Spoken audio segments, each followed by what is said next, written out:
Hello student, fourth unit आपकी complete हो गई है। आज हम बात करते हैं फिफ्थ यूनिट की, जिस चैप्टर का नाम है सरफेस केमिस्ट्री। सरफेस का मतलब होता है सतह या पृष्ठ, तो इसे हम पृष्ठीय रसायन या पृष्ठ रसायन भी कह सकते हैं। सतह का मतलब आप समझते हैं,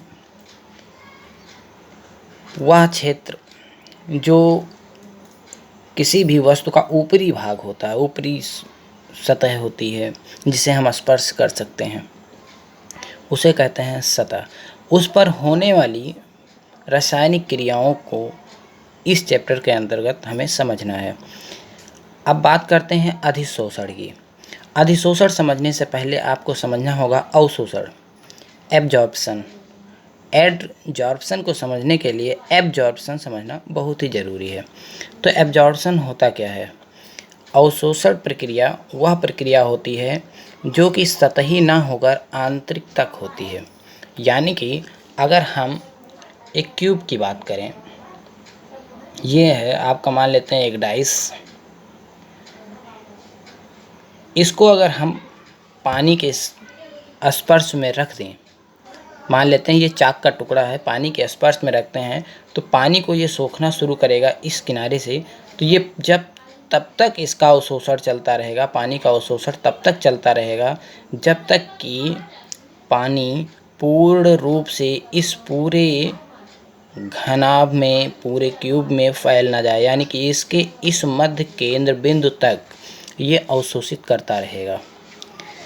जबकि इस अवशोषण के बाद जब ये केंद्र तक अवशोषित कर लेगा तो ये अवशोषण प्रक्रिया जो है, अवशोषण, ये रुक जाएगी।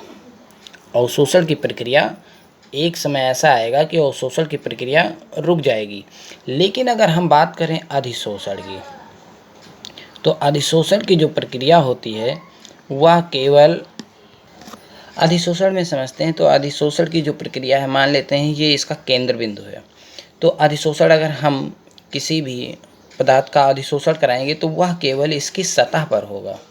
कहाँ पे होगा? केवल सतह पर, इस नीचे की सतह पे। यानी कि इसकी 8 सतहों पर ही अधिशोषण की प्रक्रिया होगी, ना कि वह उसके केंद्र में जाएगी। जो भी चीज़ इस पे अधिशोषित होगी, वो चाहे जल के वाष्प ही अधिशोषित हों, चाहे वो जल के वाष्प ही अधिशोषित हों, वह केवल इसके पृष्ठ पर ही होंगे, 8 पृष्ठ पर होंगे, वो इसके अंदर की ओर नहीं जाएंगे। जबकि अवशोषण में इसके केंद्र तक जाते हैं। इस प्रकार से यह केंद्र तक जाने के बाद अवशोषण रुक जाता है, लेकिन अधिशोषण की प्रक्रिया नहीं रुकती है। अधिशोषण की प्रक्रिया निरंतर चलती रहती है। अधिशोषण, अधिशोषण। अब अधिशोषण प्रक्रिया के बारे में, ये मान लेते हैं ठोस है, तो ठोस की सतह द्वारा कोई गैसीय अणुओं अथवा घुलनशील पदार्थों के अणुओं को आकर्षित करके अपने पास ही रखने, यानी कि अपने पृष्ठ से रखाएंगे तो अपने पास ही रखने के परिणाम स्वरूप इसकी सतह पर जो होगा, वो किस जो सांद्रता हो जाएगी, इसकी सतह की सांद्रता अधिक बढ़ जाती है। सांद्रता के उच्च होने की जो घटना होती है, इसके केंद्र में सांद्रता का कोई परिवर्तन नहीं हुआ, इसके आंतरिक भाग में इसकी कोई भी सांद्रता में परिवर्तन नहीं होगा। क्यों? सतह की बात की जाए, सतह पे जो सांद्रता होगी वह बढ़ जाएगी। इस घटना को अधिशोषण कहा जाता है। क्या कहते हैं? अधिशोषण कहा जाता है। अधिशोषित होने वाला पदार्थ, मान लेते हैं कोई गैसीय पदार्थ हो या कोई घुलनशील पदार्थ हो, वो पदार्थ, अधिशोषित होने वाला पदार्थ जो होगा वो क्या कहलाएगा? अधिशोष्य कहलाएगा। अधिशोष्य किसे कहते हैं? अवशोषित होने वाले पदार्थ को। अवशोषित होने वाले पदार्थ को अधिशोष्य कहा जाता है। जबकि जहाँ पर ये अवशोषित हो रहे हैं, जहाँ पर ये अवशोषित हो रहे हैं, इस पदार्थ को क्या कहेंगे? अधिशोषक।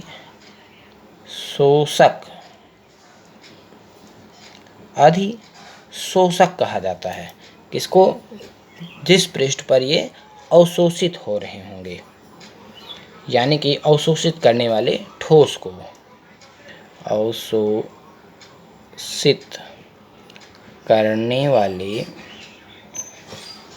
ठोस पदार्थ को क्या कहेंगे? अधिशोषक कहा जाता है। और जो इस पे अवशोषित हो रहे हैं, जो इस पे अवशोषित होने वाले जो पदार्थ होंगे वो क्या कहलाएंगे? अधिशोष्य कहलाते हैं। अधिशोषण और अवशोषण में आपको अंतर समझ में आ गया। अवशोषण में जो भी अवशोषित होंगे ये पूर्ण रूप से फैल जाते हैं, जबकि इसमें मध्य में कोई नहीं जाता, यानी कि आंतरिक सांद्रता में कोई परिवर्तन नहीं होता, केवल सतही सांद्रता में परिवर्तन होते हैं। और इस प्रकार के अवशोषण को अधिशोषण कहा जाता है। जिस पृष्ठ पर ये अवशोषित हो रहे हैं उसे अधिशोषक कहा जाता है, और जो अवशोषित होने वाले जो पदार्थ हैं उन्हें अधिशोष्य कहा जाता है। अधिशोषण भी 2 प्रकार के होते हैं। कितने प्रकार के? 2 प्रकार के होते हैं। ये अधिशोषण के अगर हम प्रकार की बात करें तो ये होंगे 2 प्रकार के। नंबर 1 भौतिक और दूसरा है रासायनिक। भौतिक और रासायनिक अधिशोषण। रासायनिक अधिशोषण को रसौशोषण भी कहा जाता है।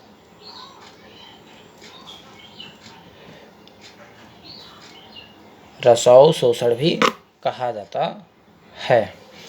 अब इन दोनों के बाद यहाँ तक आप समझ लीजिएगा। अधिशोषण के 2 प्रकार, भौतिक अधिशोषण और रासायनिक अधिशोषण। इसे अगली वीडियो में आपको समझाया जाएगा।